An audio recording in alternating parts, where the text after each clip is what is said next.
Hi friends, तर आजपासून मी माझा मिनी ब्लॉगचं चॅनल चालू करतो आहे, तर नक्कीच सपोर्ट करा.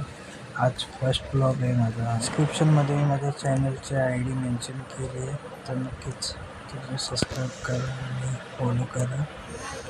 आणि फर्स्ट टाईम ब्लॉग बनवतो आहे, तर काही मिस्टेक असेल तर ॲडजस्ट करून घ्या. तर आता आज मला मुंबईला काम होतं, तर मी आता त्याच्या निमित्ताने आलो आहे प्रभादेवीला.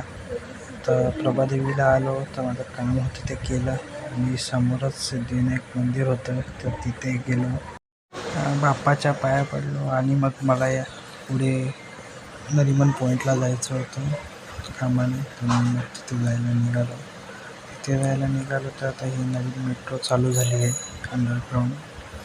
तर तर प्रभादेवीहून नरिमन पॉईंटला जाण्यासाठी मी तिकीट काढलं आणि जात होतो.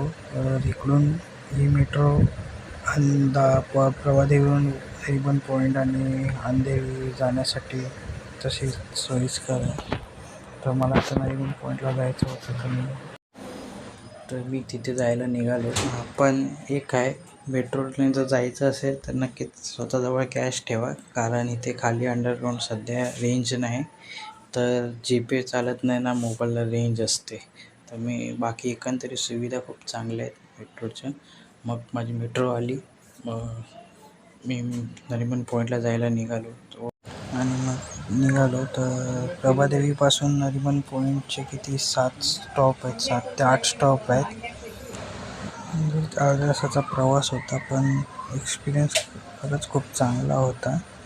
हा माझा पहिला ब्लॉग आहे, तर चॅनलला सपोर्ट करा, सबस्क्राईब करा आणि ID दिली आहे त्याला फॉलो करा. नक्कीच आपण ते सेकंड ब्लॉगमध्ये भेटूच. तोपर्यंत फॉलो करत राहा. आणि मग शेवटी फायनली मला ज्या डेस्टिनेशनला जायचं होतं तिथे मी आलो आणि नंतर मग बाहेर निघालो. तर एकदम चांगला सी व्ह्यूज होता आणि सनसेट पण झाला होता. तर तिकडे गेलो आणि थोडा वेळ बसलो. तर त्याची व्हिडिओ काढलीच मी, ती येता दाखवतो तुम्हाला. आणि मग मी तिकडून घरी जायला निघालो. भेटू मग आपण लवकरच नेक्स्ट ब्लॉगमध्ये. तोपर्यंत take care, sweet dreams, good night.